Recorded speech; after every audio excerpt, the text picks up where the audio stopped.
The first World Cup in the Middle East, the first World Cup in the Arab world, the first World Cup in the Muslim world. I mean, the significance of it is huge.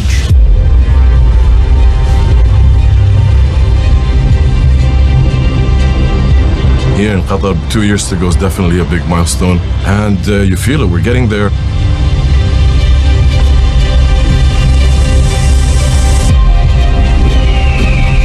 To hold a World Cup, you need the top stadiums, but when you have to start from the start and build all of them, it's a big responsibility.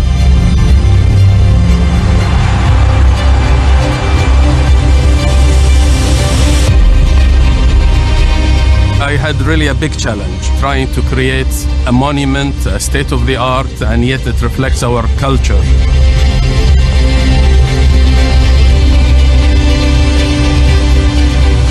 The commitment to delivering simply the best World Cup that we've ever seen is clear to everyone involved with it.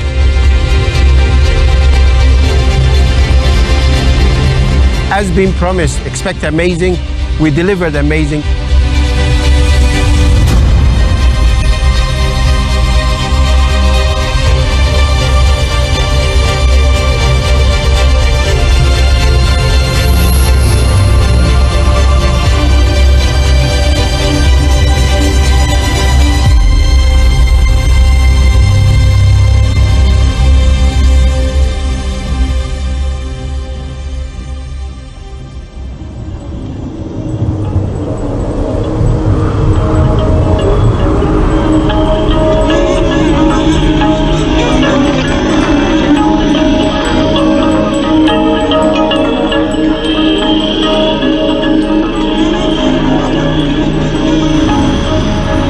So people keep asking, why did Qatar bid to host the World Cup? And I think, to answer that question, it's important to put a bit of context as to where sports lies within the country's overall vision.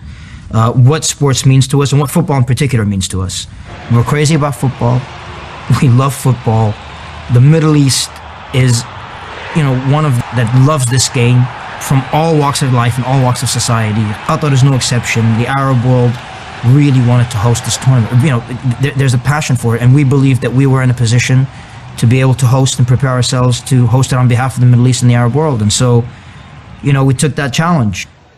I think there's always a couple of core components that make every World Cup memorable. One is obviously the performance on the pitch. It's players playing at their highest level, outstanding performances that we all love to watch. And of course the fans. The fans bring such energy to every World Cup. Discovering new continents in South Africa. We've seen the fan fests and the stadiums and the atmosphere in Germany.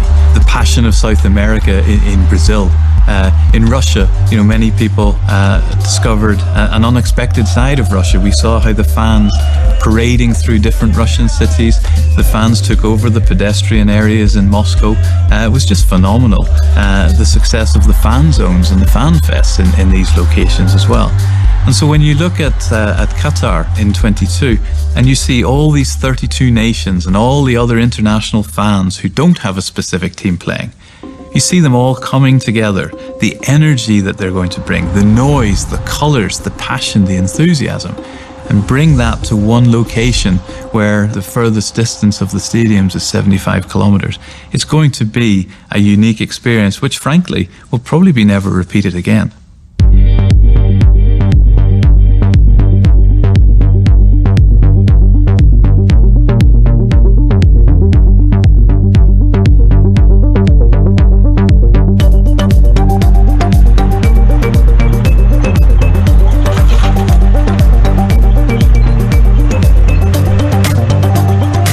Obviously, when we came into bid, there were certain technical requirements. Minimum of 8 stadiums. There was a requirement in terms of infrastructure, transportation, and so on. And at the time, in 2009, none of this was in place. We had to put a plan, and we had to plan for things in a way to ensure that a benefit out of it, whether it was a financial benefit, and a social benefit, an economic benefit. And of course, one of the biggest questions that people asked us was the stadiums. What are you going to do with the stadiums? So early on in their planning, and even when we were within the construction, we ensured that our designs and the stadiums themselves not only were they unique architecture, a unique piece of work and a stadium, but they also left a legacy behind it. Well, out of the 8 stadiums, 7 are brand new. So we've watched them really come from plans, the laying of the foundations, the breaking ground, right now to seeing what are just, fantastic football stadiums. In addition, the country, which has been developing very quickly in any case, we've seen growth on airport capacity, roads, we've seen new metro lines, we've seen light rail, new transport facilities, public transport. So we've seen a huge amount of infrastructure which will be needed and is built for the local population. But the World Cup has been a catalyst, and to be able to integrate that public infrastructure together with the planning for the World Cup is unique. Well, a lot of people looked at it as a challenge, and we always looked at it as something extremely positive. The fact that fans are all going to be congregating in pretty much one city, stadiums all within an hour's drive or maximum of an hour time with whatever transport mode you take. And for the ambience and for the experience of the tournament, we feel that this is probably the biggest strength. Now, we're very lucky that we have a modern transport infrastructure in place, and that will really enhance people's experience and their ability to get from point A to point B very quickly. So the compact nature of this World Cup, I think, is what's going to really make it unique.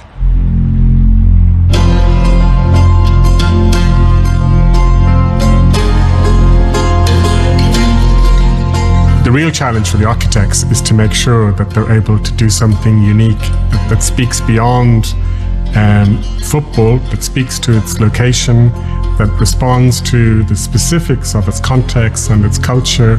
And even there, because Qatar is a small country with one large city and then several smaller towns, each of the architects has to really make sure that they go in different directions and explore different ideas. And I think, having seen the 8 stadiums, that has certainly happened. That was in the DNA, and that was always in the brief for all the architects that designed the stadiums, to make sure that they create modern, sustainable stadiums, but to make sure that they really reflect the local context and heritage.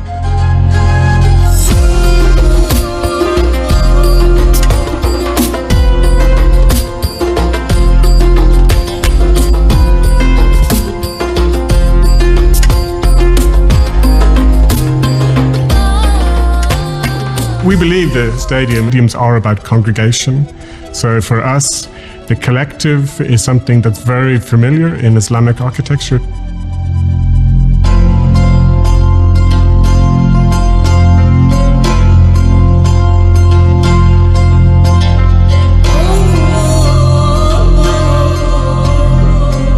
Zaha Hadid, she's the most, famous, known architect in the world. It is the only stadium that she in her life, she designed it. When she came over, she looked around the environment and the community around. She found that people here, they are from sea people.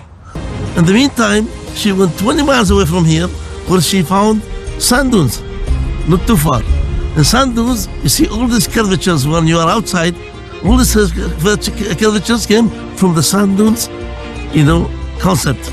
All of that, is it a landscape? Is it a sea creature? Is it a boat? I think that multiplicity of interpretation is key, because it needs to find its own language. And I think in the end, you can really see that this is a very unique stadium.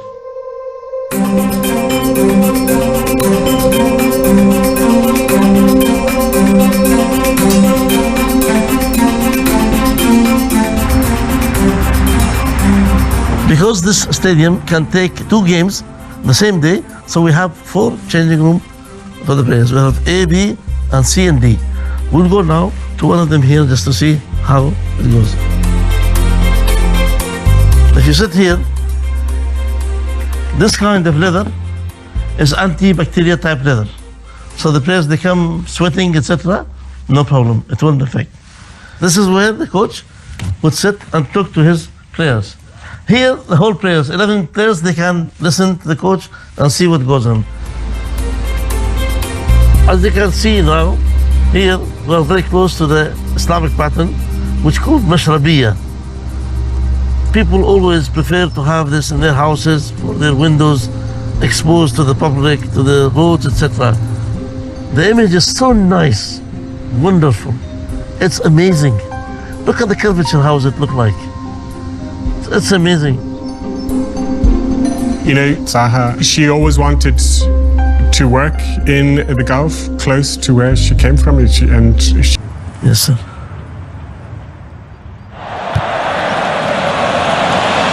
Australia looking for a quick comeback. They've got it! Tim Cahill! Astonishing! Look, I've been to all these sorts of stadiums, and you look at your own locker, you look at the hot and ice cold baths, then you walk through to a warm-up room, then the physio room, then the coach's room. Qatar's going to bring a level of, whoa.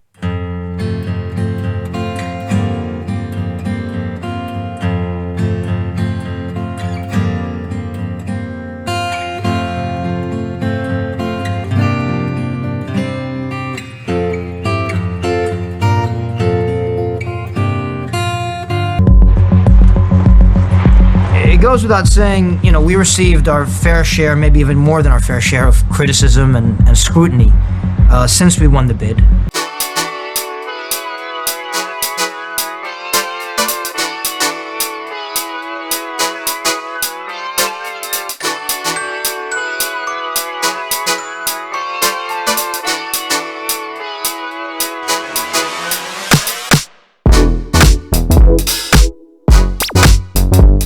After that, labor reforms were a fundamental part of that pillar.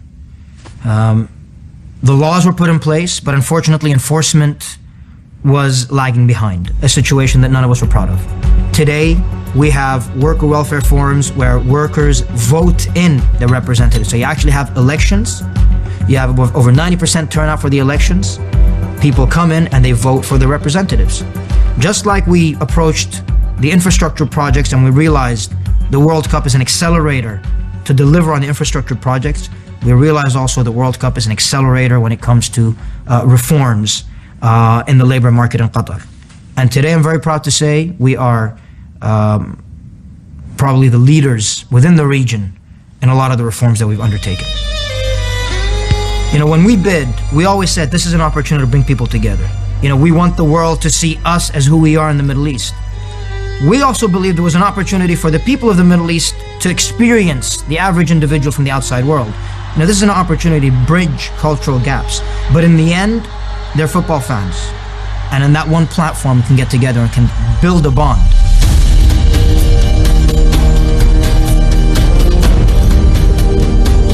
So here in Qatar, as we had this number of stadiums, I think what I would call it's a celebration of not only the best state-of-the-art stadium, but it's a celebration of our identity. Al Thumama, with its Qahfiya resemblance, is reflecting a culture.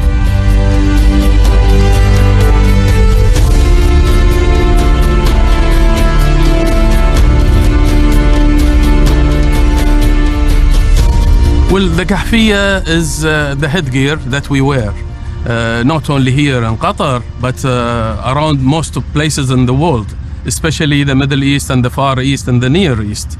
And it has so many different type of patterns, colors, depending on your culture.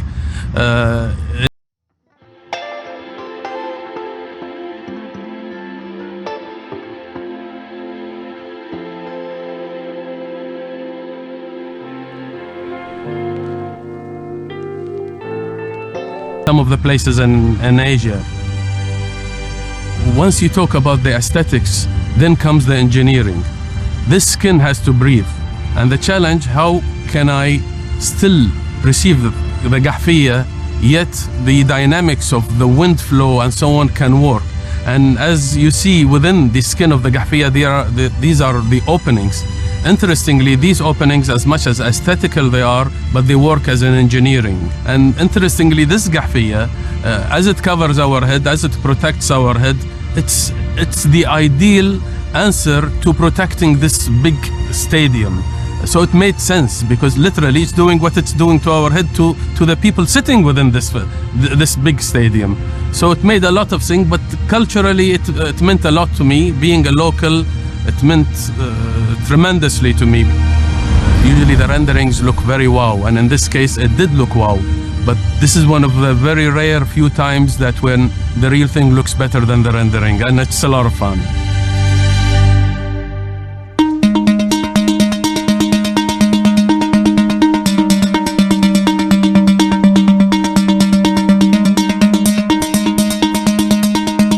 You know, the good thing is that Qatar was embarking already on a huge infrastructure development program prior to Qatar winning the rights to host the World Cup. And the plans of the World Cup fit right into these plans. So we wanted to make sure that the location of the stadiums was part and parcel of that plan, to make sure that we didn't have to force the country to making drastic changes to the already planned infrastructure. So if we look at the metro lines, we wanted to make sure that most of the stadiums are accessible by these metro stations. Also the road infrastructure, which is almost complete. We're probably around 90-95% complete with all the roads infrastructure. I mean, we see this huge change in the roads here in Qatar. And for us, we feel that, you know, it'll make it very easy for the fans to get from one place to the other, whether that be from stadium to stadium. And again, I mean, this is another important element of this World Cup, is fans would actually be having the opportunity to see more than one game in a day. And I don't think, you know, this is ever going to happen again. You know, the metro system that 10 years ago when we talked about it, people thought it was a dream. And the metro system was needed. You know, the country was becoming very congested, and we needed to shift towards public transportation. Now, in a country that was used to constantly driving from one place to another, that shift in itself was revolutionary for people to use public transportation. It wasn't within our culture. It wasn't within our habits to do that. What they've achieved is phenomenal, not just as a country, but in terms of preparations for the World Cup. The level of infrastructure, the attention to detail, the enthusiasm, the commitment to welcome all the fans that are going to come to the World Cup and discover Qatar is great.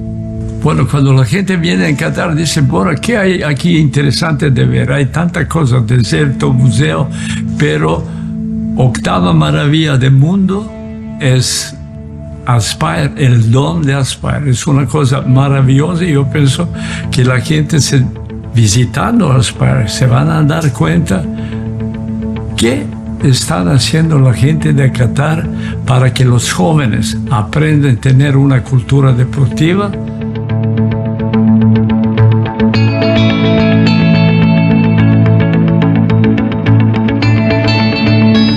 So the Aspire Academy was established in 2006, so it's pre-2010 when the World Cup took place. And the idea was to get a centralized unit where all the talented athletes of Qatar could come together, develop not only as athletes but also as young leaders for the country. 2010, the World Cup bid gave focus to Aspire Academy on the football side. It was just the catalyst that it needed to say, how do we develop a generation of football players towards the World Cup and competing at the highest level in the World Cup. The hardest thing ever to do in football is invest in grassroots. When you have an Aspire Academy that is over $1 billion to build, the maintenance, to run, and to really invest into your country, your boys and girls, your children, was a massive, massive commitment many years ago.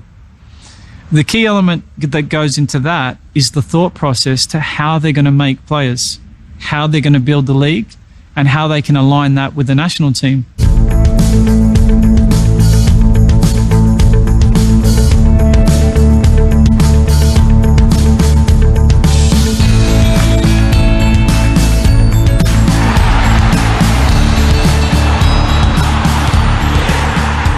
The World Cup is the most amazing show on earth. I think everybody would consider it the biggest sporting event for the planet. I think all teams have just that pride and that belief that they can actually showcase themselves to the world.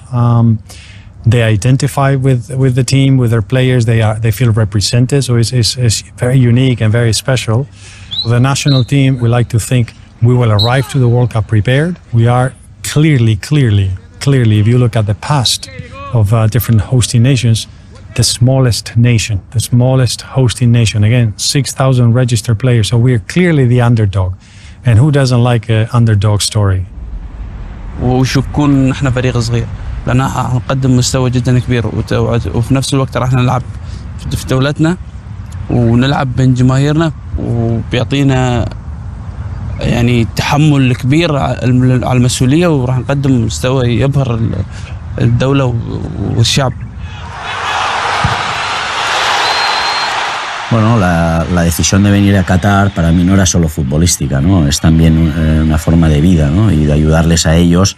Esa es la idea de competir en el Mundial 2022, ¿no? He estado jugando los últimos 4 años como jugador en el Al-Sadd, pero también he estado muy vinculado en lo que es la federación y Aspire, ¿no? Para mejorar a las nuevas generaciones. Qatar lo quiere hacer bien, creo que lo está haciendo muy bien y han ganado la Copa de Asia, han competido en la Copa América.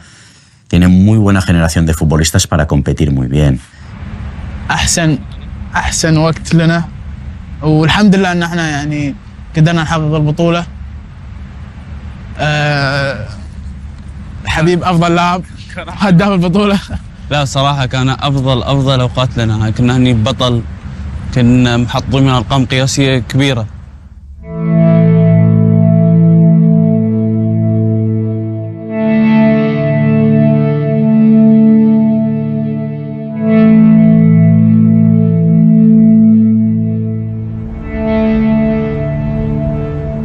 You know, Qatar put as a portfolio for the first time air-conditioned stadiums. It was a learning curve for the designers and for us as well.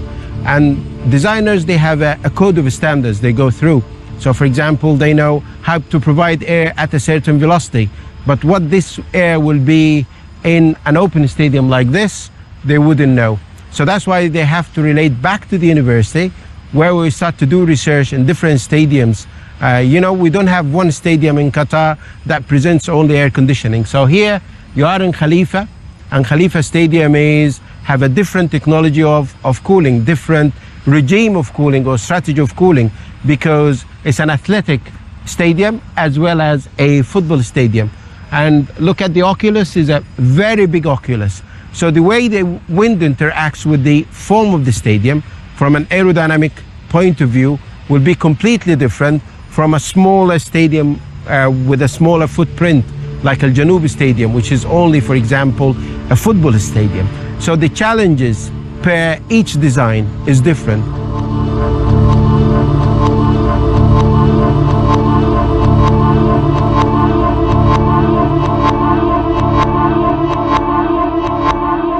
The form of the stadium is very important, how it interacts with the outside wind. That's why the roof itself is one single piece roof or canopy.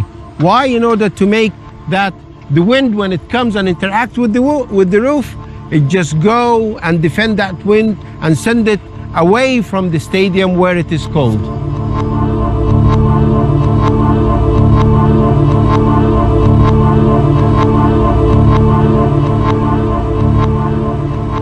Even these nozzles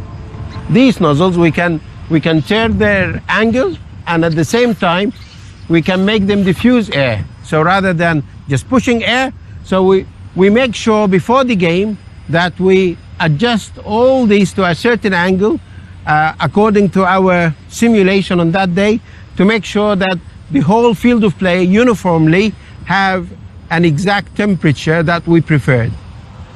You can feel a gentle breeze, but once you are in the field of play, that's it. As been promised, expect amazing.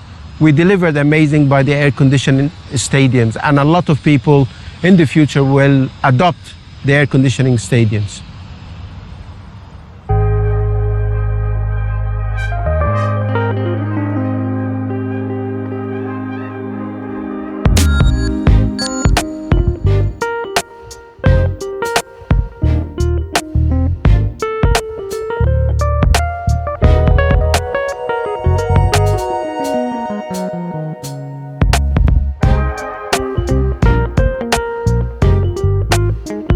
It's gonna be the first stadium ever.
it comes to their presentation, but also implementing innovation and technology. When you look at a stadium being built with shipping containers, fully constructed, and then when the tournament's over, deconstructing them and moving them and reusing them, that's thinking forward.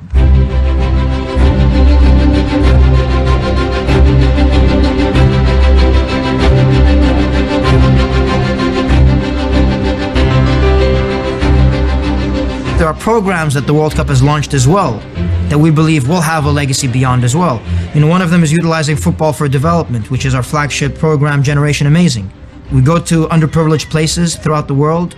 We go to communities. We help them in building facilities. We utilize, people from within their community to become coaches, to help people use football for the sake of enhancing communication skills, leadership skills, and so on within, of young children in their own communities. And some of the stories that come out of it are very inspiring. This is a project that is starting to deliver on its legacy right now, but we're hoping. Usted sabe que hasta este momento 500,000 jóvenes ha participado en ese programa en varios países del mundo. Eso es una cosa maravillosa. Para el campeonato mundial, por ejemplo, va a haber 30 canchas donde los jóvenes pueden jugar fútbol. Generation Amazing has been a great thing for so many people already, and I think it's going to be great in the future as well. Football is such a strong and important tool, and coming to places like Qatar, that of course, football is growing, on the verge of hosting a World Cup. There's so many things, not just out on the football pitch, that you can do, but there's so many things that affect people's lives for the better. And it's great to see so many people trying to make that change, trying to improve lots of different aspects of everybody's lives.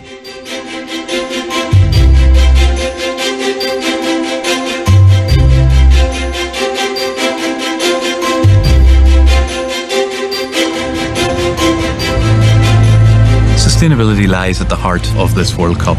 In 2020, FIFA and Supreme Committee, we published a sustainability strategy, and that looks at different aspects. It looks at social development, environmental, infrastructure, and entrepreneurship. And so there's a real commitment to ensure that there is a lasting legacy from this World Cup. As a state, as a people, we recognize our role within the global community. We recognize the privilege that we've had with the natural resources, the hard work and effort that went into it, that has led us to become one of the more well-to-do nations in the world. And with that, it might sound cliche, Spider-Man quote, but comes great responsibility. And we recognize that. We recognize our role towards the global community. We recognize, more importantly, the importance of sustainability and climate change in this day and age, and the need for us to live up to that responsibility. هذا صحيح. إن شاء الله النسخة الجاية من بطولة كأس العالم في قطر 2022 راح تكون علامة فارقة في مجال الاستدامة على عدة مستويات. أحب أذكر مثالين منها. المثال الأول بالنسبة بما يخص الاستادات، جميع استاداتنا حاصلة على 3 شهادات للأبنية الخضراء. شهادة تختص في أثناء مرحلة التصميم والبناء، الشهادة الثانية أثناء عملية تشييد الاستاد، والشهادة الثالثة أثناء عمليات التشغيل. وبكذي هذه تكون أول مرة في أول بطولة في العالم الاستادات تحصل على 3 شهادات في مجال الاستدامة. المثال الثاني أحب أذكر أن هذه بتكون أول بطولة في العالم.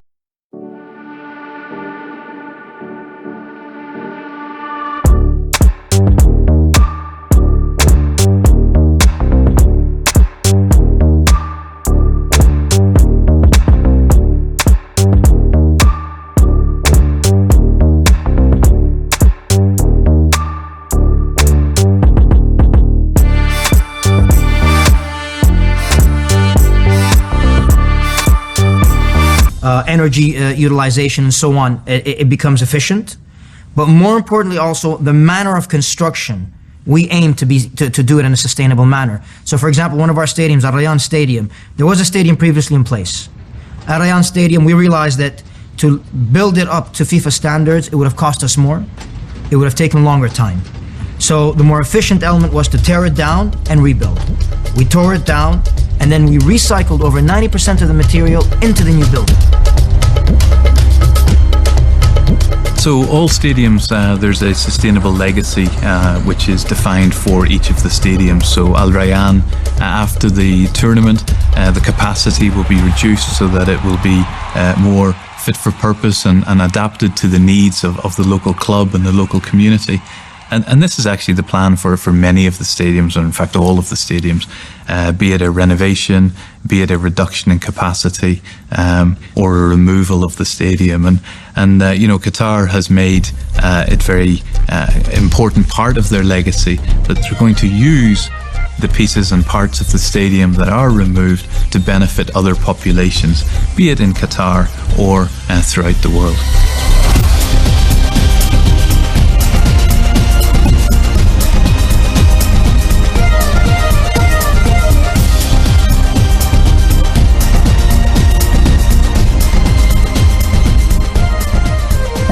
بالإضافة أحب أذكر مثل على ملعب استاد البيت. التصميم الأولي للإستاد كان سقفه باللون الأسود، ومعروف أن اللون الأسود يمتص الحرارة، بالتالي راح يأثر على عملية تبريد الملعب، مما راح يتطلب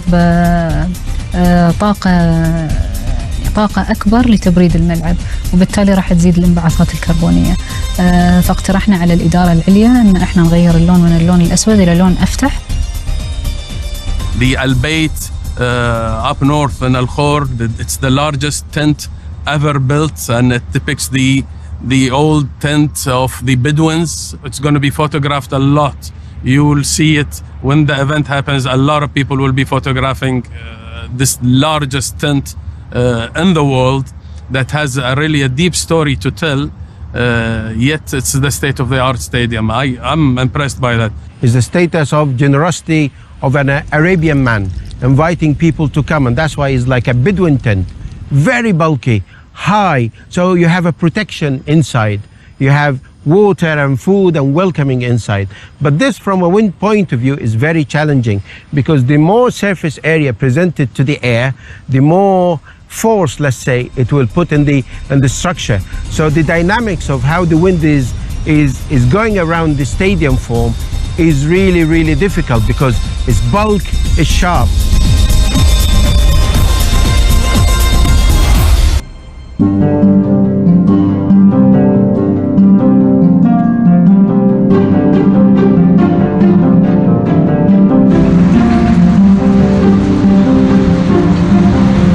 This World Cup will be only 28 days and it will be in 8 stadiums. So the challenging was how we can reach the point that our turf or our grass can be working and holding all the games with the same quality. The grass need only the sun and the water and the fertilizers.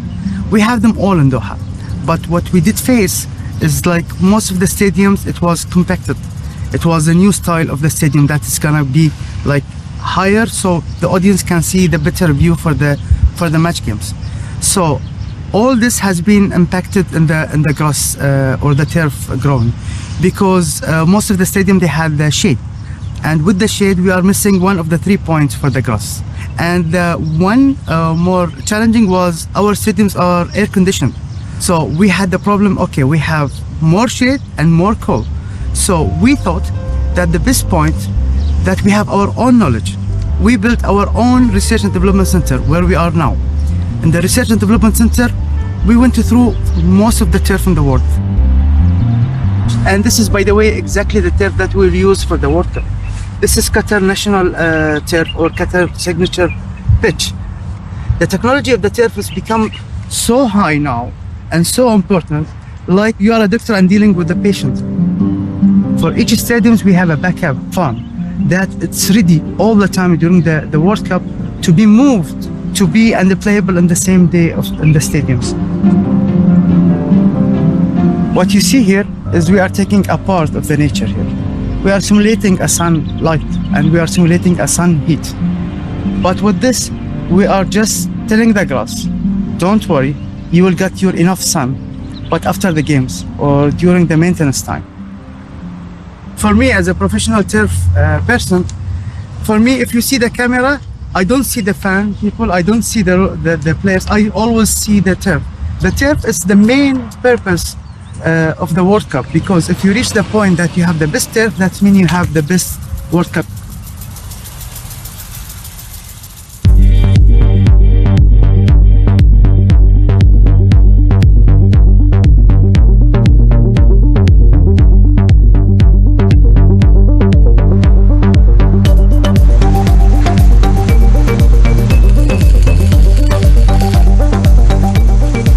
Obviously, the coronavirus pandemic is something that knows no borders. It did affect our projects in the early phase as the numbers began to rise in the state of Qatar, like it did everywhere else in the world. And so we quickly, in cooperation with our contractors and our worker welfare department, had to think on our feet. So we purchased new accommodation facilities or hired them and gave them to the contractors at our expense. We obviously initiated, in conjunction with our contractors, mass awareness campaigns, training for the workforce about hygiene and the use of masks. And now we've established a new routine, which thankfully looks to be, moving along in a stable way.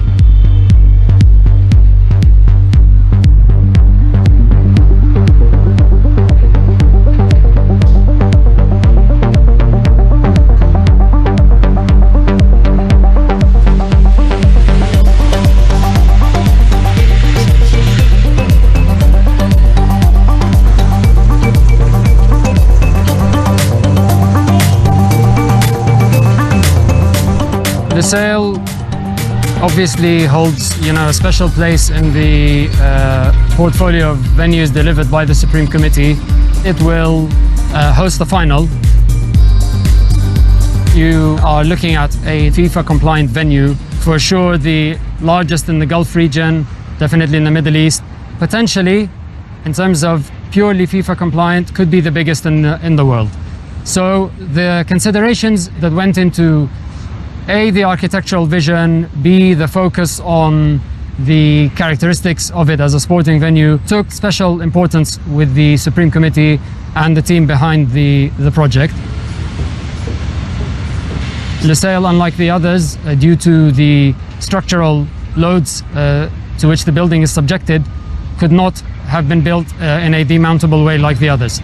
So it is a venue that will remain in its entirety for many years to come, and therefore the architecture took on a special dimension.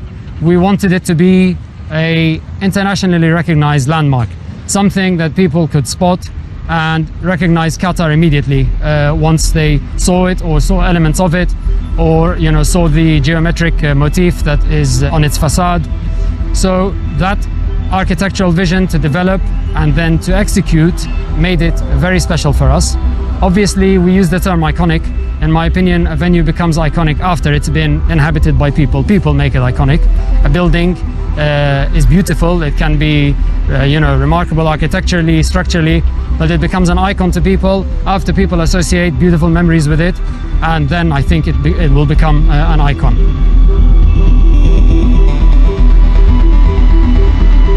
For someone who grew up here and used to sit on the terraces in Khalifa Stadium before it even had chairs.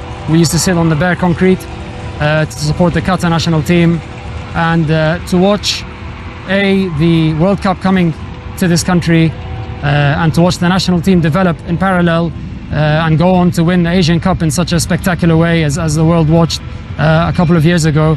It's a massive thing. People are, for want of a better expression, truly football mad. And to be part of it and part of developing, one of the venues, the main venue, is just immense. And it was very important for us to have a story for these stadiums post the World Cup. So, as you know, we have a football league here in Qatar that requires a lot of infrastructure. So some of these stadiums are going to go to clubs. Some of these stadiums are going to be completely converted into facilities that no longer serve sports. And some of them are going to be completely taken down and demounted.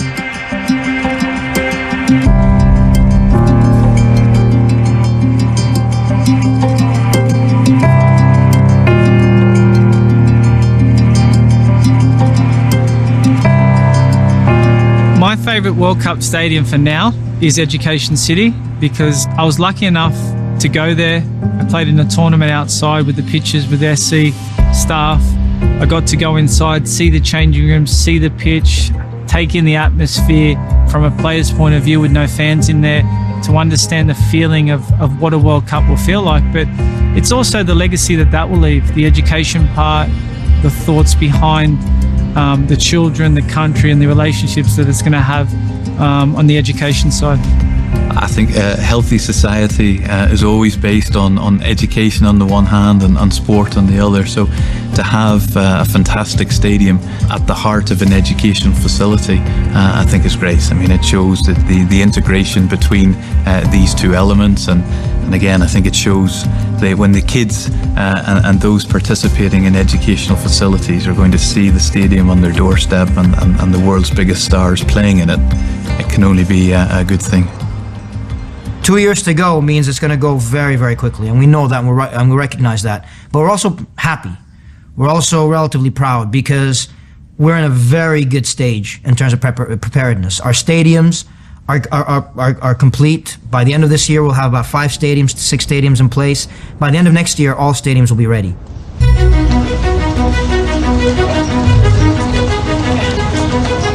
It's a fantastic feeling to be here in this beautiful stadium of Lusail. The final of the World Cup, of the most important, of the best football competition in the world, will take place exactly here. It's an amazing feeling, and when you see the work, when you feel the vibes that this stadium gives you already at this stage, it's magic. It's magic.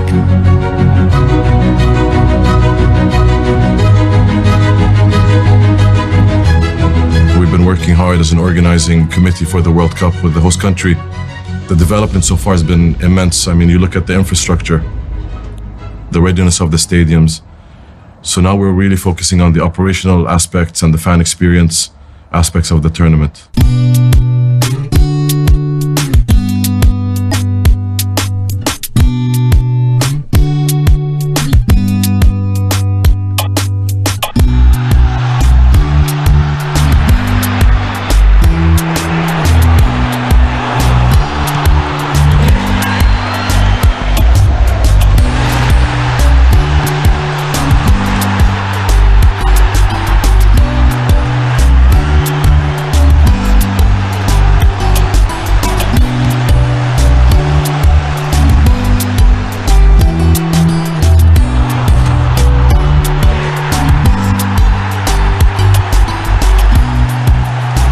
Club World Cup in 2019, I think one of the highlights, at least for me personally, was Liverpool winning, champions of the world. But it was a great tournament. I mean, we wanted to implement small little plans that we always talked about, that we wanted to implement during the Club World Cup. So, for example, people asked about alcohol, and we always said we're going to have fan zones dedicated for alcohol places, and we had that. We implemented that. It was a great success. We took a lot of lessons learned, but the atmosphere in it, the way it was set up, it was a great success. The fact that we had fans from all different walks of life in different parts of the world coming to Qatar, some of them probably for the first time coming to the Middle East to attend the Club World Cup, it was a great experience. I mean, you saw fans walking around in the suit, wearing our traditional dress, or at least the headgears. You saw them in the malls. You saw them screaming and shouting and waving their flags. They're sitting down having shisha, singing their songs. I think, it was just a simple glimpse of what the World Cup would be like. And I had very cynical people, very cynical friends, close friends of mine who were very, very cynical of our ability to host a tournament, very cynical of our statement or our aim of bringing people from different walks of life together. They walked out of the Club World Cup calling me saying, "We believe it will be a success."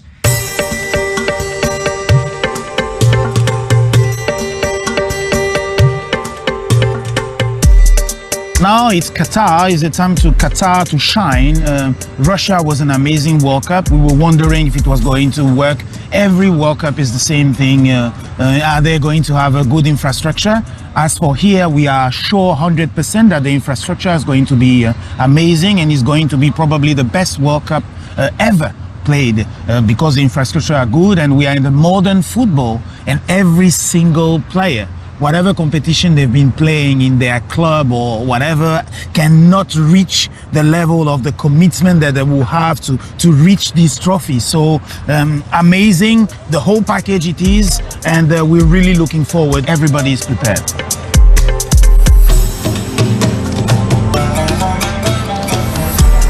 The fan experience in Qatar, the way any international people are welcomed within Qatar is fantastic. I mean, the Middle East, the Arab world is renowned for this local hospitality. I've been lucky enough, I lived in the Middle East for a number of years. I've been going to Qatar now for many years, and it's fantastic. You know, we love it. We love the hospitality, the sense of welcome. If anyone's ever been to Qatar, they know how amazing the hotels are, museum, the desert, all the different things that you can do, the shopping centres. There's so many things to do. But then on top of that is making sure that they can get to games efficiently, the link, and also taking a bit of the culture in. When you go to countries, you go to embrace everything about the country, so it's going to be exciting for the fans.